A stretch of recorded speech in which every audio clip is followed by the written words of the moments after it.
From A&E, this is Biography.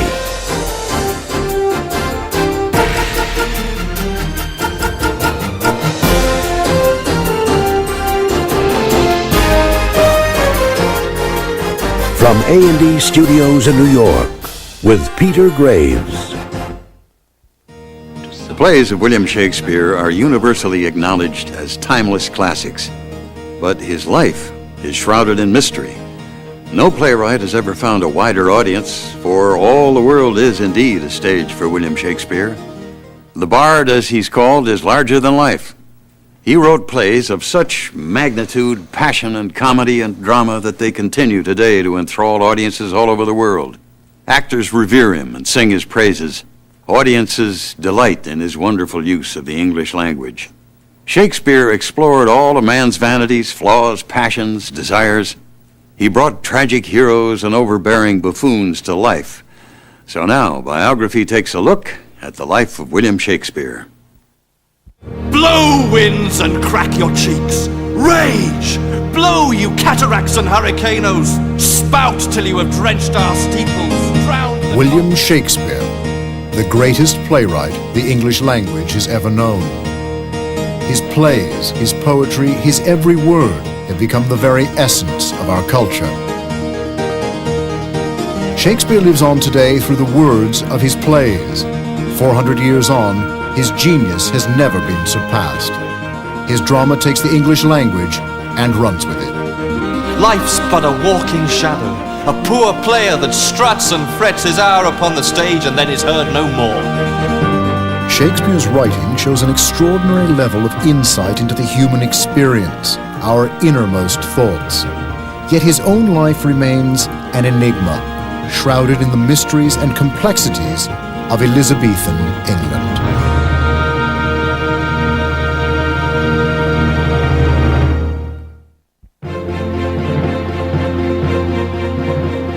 William Shakespeare lived at a time of expansion, conquest, exploration, and discovery.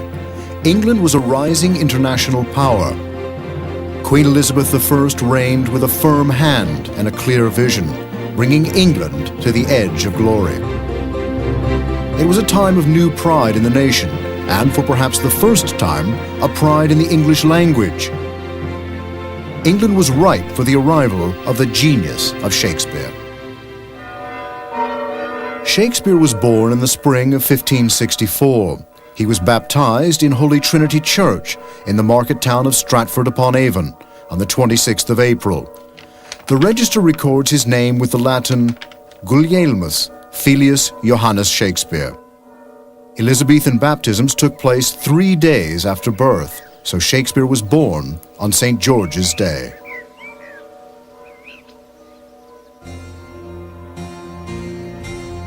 The year he was born, Stratford was struck by a terrible outbreak of plague. People died in their thousands, cruel and painful deaths. The names of the dead are listed in these 16th century records. The vicar has written in the margin, hic incipit pestis, here begins the plague. And you can see as we turn the page as the entries get more and more frequent throughout July, August, September, a terrible month. By the end of the year, the outbreak had passed away. So perhaps it's a miracle in a sense that Shakespeare even sort of lived to write the plays he did. William was the third child and first son of John and Mary Shakespeare. His two elder sisters had died in infancy. Well, Shakespeare was the child of a quite well-to-do family, particularly at the age in which he will have first gone to school.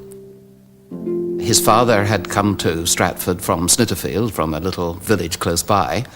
He'd been in quite a substantial farming family before he came here, and when he got to Stratford, he obviously made good. John Shakespeare was a glover and leather worker. A shrewd man, he improved his living by money lending and wool dealing, making his way up the social ladder, eventually becoming High Bailiff of Stratford. William's mother, Mary, was a lively and intelligent woman, brought up on a farm at Wilmcote. She was an important influence on the boy. As a child, Shakespeare led a very disciplined life. In the summers, you got up between 3 and 4 in a rural community. In the winters at 5 o'clock. Shakespeare would get up. He would clean his teeth with a soft cloth and a sweet paste. He would go downstairs and hope to get his father's blessing, a sign of approval. He might go off to help his father at the Thursday market. Otherwise, he would go to school for quite a number of hours during the day. John Shakespeare's position in the town meant that William was allowed to go to the local school. The Elizabethans took education seriously, and the school day was long and demanding. Here, Shakespeare translated texts from English to Latin and Latin to English. At that school, he would have read some of the great classics, the great Latin classics like Ovid, for example. He would have read Ovid's Metamorphoses, which clearly became one of his favourite books. He would have been expected actually to speak Latin from the age of about 8, and he would have been thwacked if he didn't speak in Latin. This was a requirement of the school. I suppose for us, Ovid sounds like a classical author, a rather dreary matter. People think of classical authors. In fact, Ovid is a very exciting author who will have filled Shakespeare's mind with images of violence on the one hand and romance on the other. Shakespeare's interest in the lives of the great Romans was reflected later in his life, in the plays Julius Caesar, Antony and Cleopatra, and Coriolanus. Come on, my fellows! In retard, I'll take him for a Volsky, and he shall feel mine head!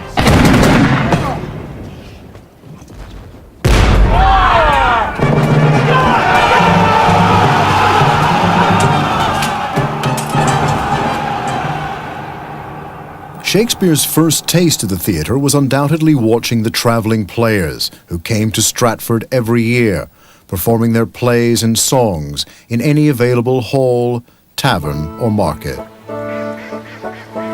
When Shakespeare was a child, there was a great festival at nearby Kenilworth Castle.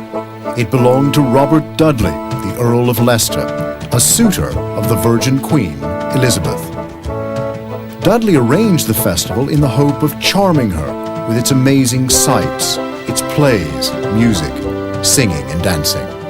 As an 11-year-old boy at the time of the entertainment, which was famous throughout the county, notorious, which people were flocking to, I don't doubt that Shakespeare's father took him over to Kenilworth, that he saw these events, was aware of their immense appeal.